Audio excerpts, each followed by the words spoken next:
ایک دفعہ ایک یہودی، عیسائی اور مسلمان سفر میں اکٹھے ہو گئے۔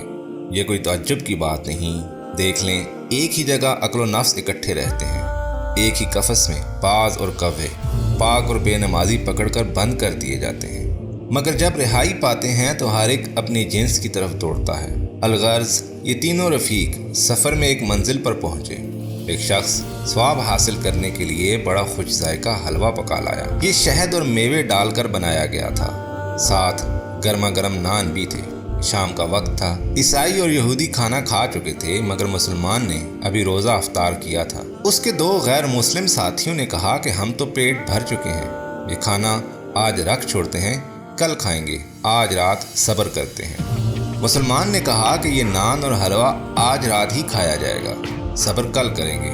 وہ بولے، تیری یہ مرضی ہے کہ اکیلا کھا جائے۔ مسلمان نے کہا، نہیں، ہم 3 تن ہیں، اپنا اپنا حصہ بانٹ لیتے ہیں، جو چاہے اب کھا لے، جو چاہے کل کے لیے رکھ چھوڑے۔ وہ بولے، خبردار تقسیم کا نام نہ لو، کیا تم نے نہیں سنا القسام فی النار، بانٹنے والا دوزخی ہوتا ہے؟ مسلمان نے جواب دیا، یہ بات نہیں، لیکن خیر تمہاری یہی مرضی ہے کہ حلوہ تقسیم نہ ہو تو نہ صحیح، پڑا رہنے دو۔ ان دونوں کا قصد یہ تھا کہ مسلمان کو رات کو بھوکا رکھیں۔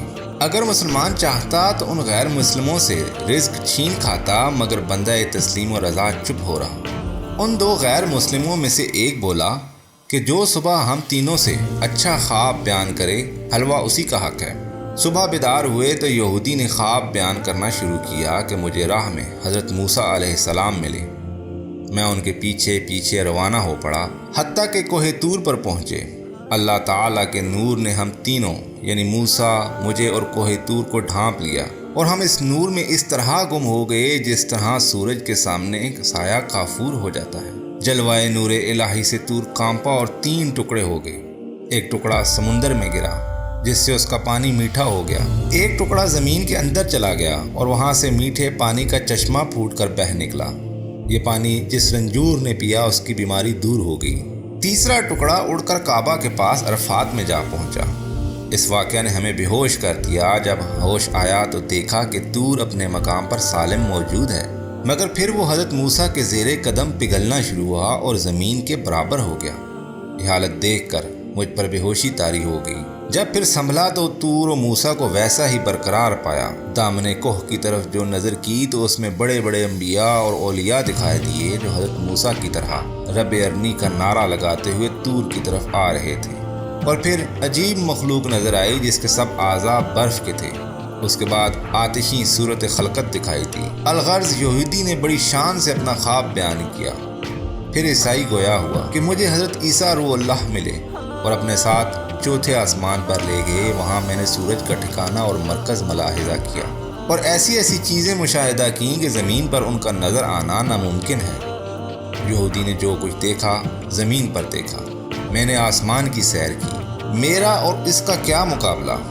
اب مسلمان کی باری آئی۔ وہ بولا، دوستو، مجھے میرے بادشاہ حضرت محمد صلی اللہ علیہ وآلہ وسلم ملے، سید سادات و سلطان نبیل، معجز کونین و بادی سبیل، آئے اور فرمانے لگے کہ تمہارا ایک ہمسفر تو موسیٰ کے ساتھ کوہ طور کی سیر میں محو ہے اور دوسرا عیسیٰ کے ساتھ چوتھے آسمان پر ہے۔ ان دونوں نے تو فرشتوں کا درجہ حاصل کر لیا، انہیں کھانے پینے کی احتیاج نہیں رہی، تو بھوکا زمین پر کیوں پڑا ہے؟ اٹھ اور حلوہ کھا۔ جب یہودی اور عیسائی نے یہ سنا تو حیرت سے اس کا منہ تکنے لگے اور بولے، تو کیا تو نے حلوہ کھا لیا؟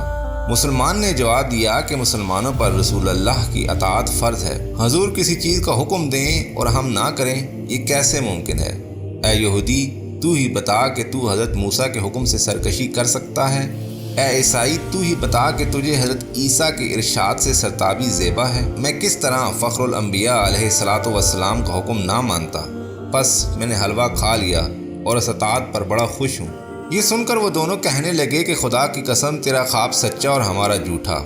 ہمارا خواب خیال ثابت ہوا اور تیرا عین بیداری۔ تو نے خواب سے کچھ حاصل کر لیا اور ہم محروم رہے۔ سامری نے ہنر سے کیا حاصل کیا؟ مردود ہو گیا۔ قارون کو کیمیا سے کیا ملا؟ زمین میں غرق ہو گیا۔ ابو جہل ابو الحکم تھا، مگر اسے کچھ نفع نہ ہوا اور الٹا دوزخ میں جا گرا۔ بس اس سے ثابت ہوا کہ رب کی رضا جب انسان کو حاصل ہو جائے تو اس کے بگڑے ہوئے کام ٹھیک ہو جاتے ہیں، اور جب رب کی رضا حاصل نہ ہو تو پھر عقل اور دلیل کسی کام نہیں آتی۔ اللہ تعالی ہم سب پر اپنا فضل فرمائے۔